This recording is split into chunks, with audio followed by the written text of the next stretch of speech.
माँ जी,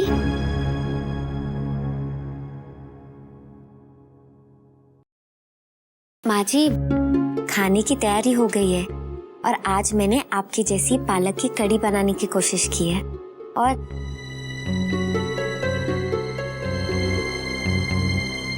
माँ जी, वो मैं कह रही थी कि कड़ी और 2 शाक बन चुके हैं। अगर आप कहे तो मैं खाना परोस दूं? नहीं, मुझे नहीं खाना है।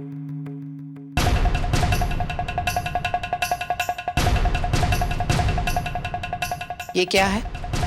किसके लिए ले जा रही हो गोपी बहू? माँ जी, एक किंजल बेन के लिए दूधी का रस। मैं जानती हूँ कि आप किंजल बेन के लिए बहुत परेशान हैं, इसलिए मैंने ये दूधी का रस उनके लिए बनाया है। ये पी के किंजल बेन एकदम ठीक हो जाएगी। जाओ ना, तुमको जो करना है करो। जाओ यहाँ से।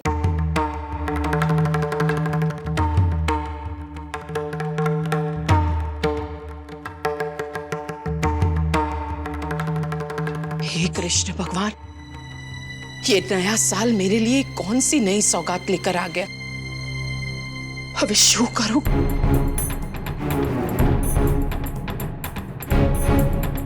काकी जी,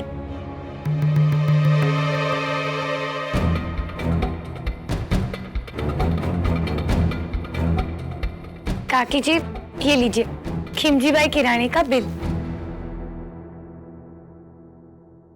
काकी जी, मैं समझ सकती हूँ कि आप किंजल बेन की तबीयत को लेकर बहुत परेशान हो, लेकिन आप इतनी फिक्र मत कीजिए।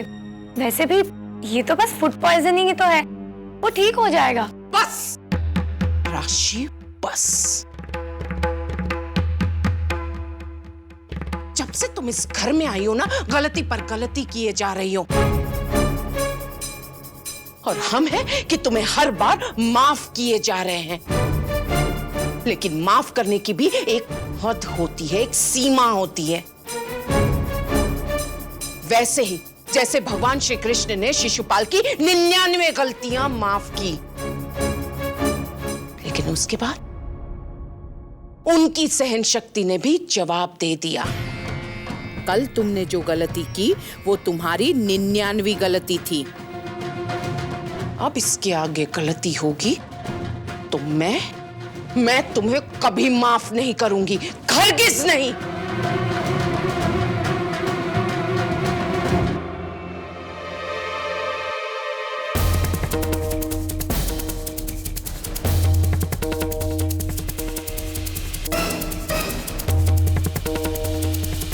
कहीं लिफाफा नीचे तो नहीं गिर गया?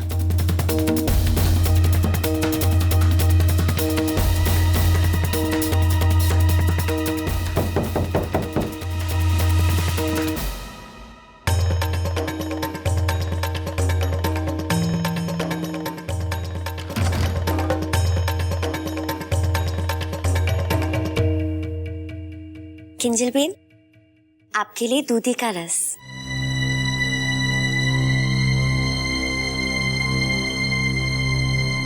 चली जाओ यहाँ से। मैंने कहा जाओ यहाँ से। आखिर ये लगा क्या रखा है? हर 2 मिनट में मेरे कमरे में कोई भी चला आता है। किंजल बेन, मैं चली जाती हूँ। मैं तो बस आपको ये दूधी का रस देने आई थी। देखिए, आप इसे पी लीजिए, आपको फौरन आराम मिल जाएगा और माँ जी की चिंता भी दूर हो जाएगी। वो आपके लिए बहुत परेशान हो रही थी। हे भगवान, अब इसे जल्दी यहाँ रखो और यहाँ से निकलो।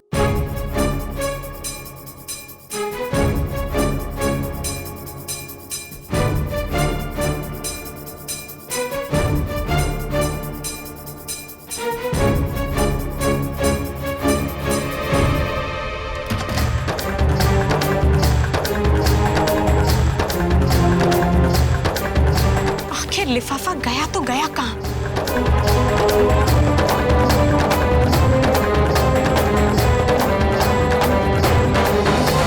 कहीं सेवर के बॉक्सेस के साथ माँ के पास तो नहीं?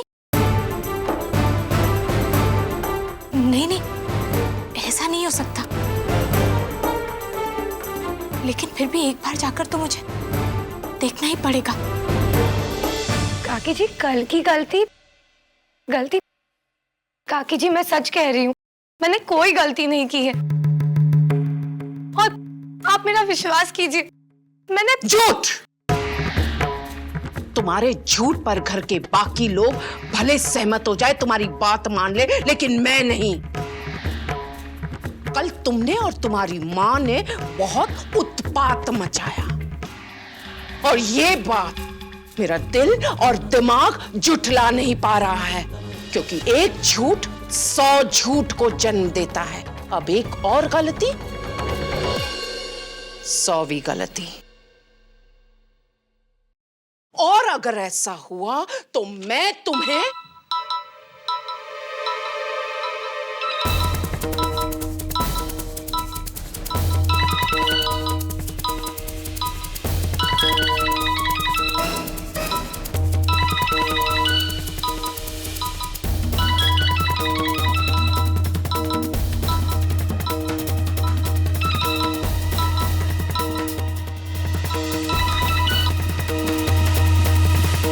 बोल दिकरा, क्या हो रहा है? तू क्या कर रही है? और घर में क्या क्या चल रहा है? क्यों बार बार अपनी बेटी के घर फोन कर रही है?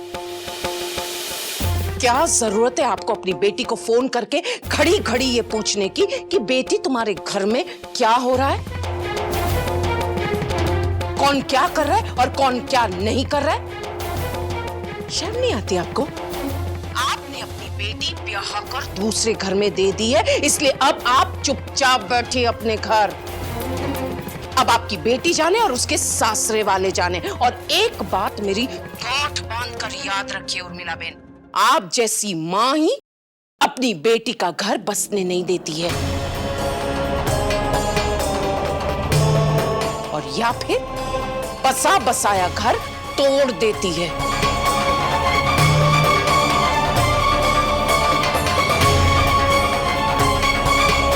जाओ यहां से। जी वो फोन। अपना फोन कुछ देर मेरे पास ही रहने दो। कम से कम उतना समय तो शांति से तुम अपने काम पे ध्यान दे सकती हो। जाओ यहां से।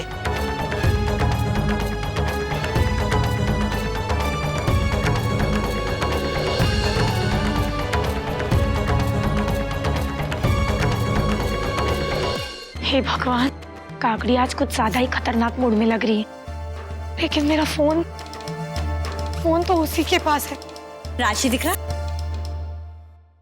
राशि बेटा, किंजल को फूड पॉइजनिंग हो गया है, तो हमें उसके खाने पीने का बहुत ध्यान रखना होगा। वैसे मैंने दूधी के रस और दवाइयों के लिए गोपी से कह दिया है। उसके खाने पीने का और हाँ, फल फ्रूट का ध्यान तुम रखोगी। जी मामी जी।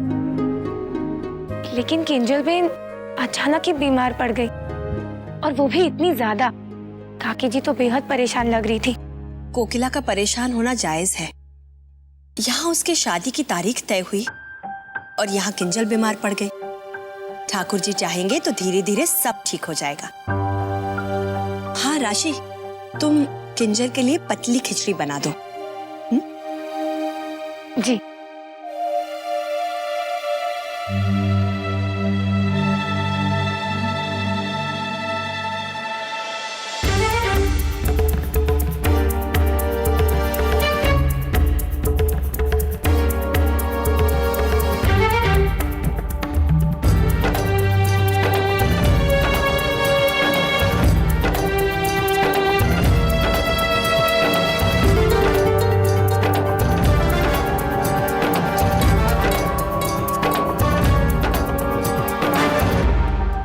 कहीं वो मां के हाथ तो नहीं लग गया?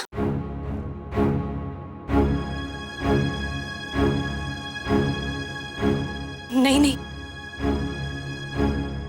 मैं अंदर नहीं जा सकती।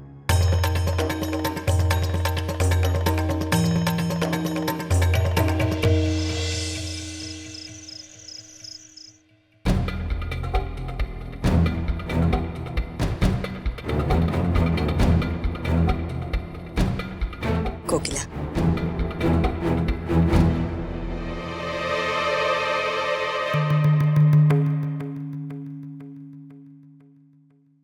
कोकिला, किंजल के लिए इतनी परेशान मत हो। हम सब हैं ना, हम सब मिलकर उसका ध्यान रखेंगे। देखना, वो जल्द ही अच्छी हो जाएगी। चल, सांझ થઈ गई छे, चाय के साथ कुछ खा लो। तुमने आज दोपहर का खाना भी नहीं खाया है। और गोपी मुझे अभी बता रही थी कि तुमने चाय नाश्ते के लिए भी मना कर दिया है। शू आज छे कोकिला, क्या हुआ है? तुम एक बार भी किंजल के पास नहीं गई उसका हालचाल पूछने के लिए। तुम्हारी तबीयत तो ठीक है ना? मेरी तबीयत को क्या हुआ है मोटा भाभी? मैं तो बिल्कुल ठीक हूँ, आपकी नजर के सामने खड़ी हूँ।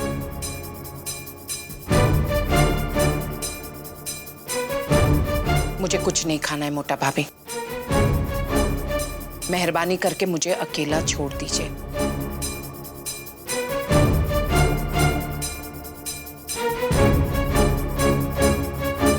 ठीक है, जैसी तुम्हारी मर्जी।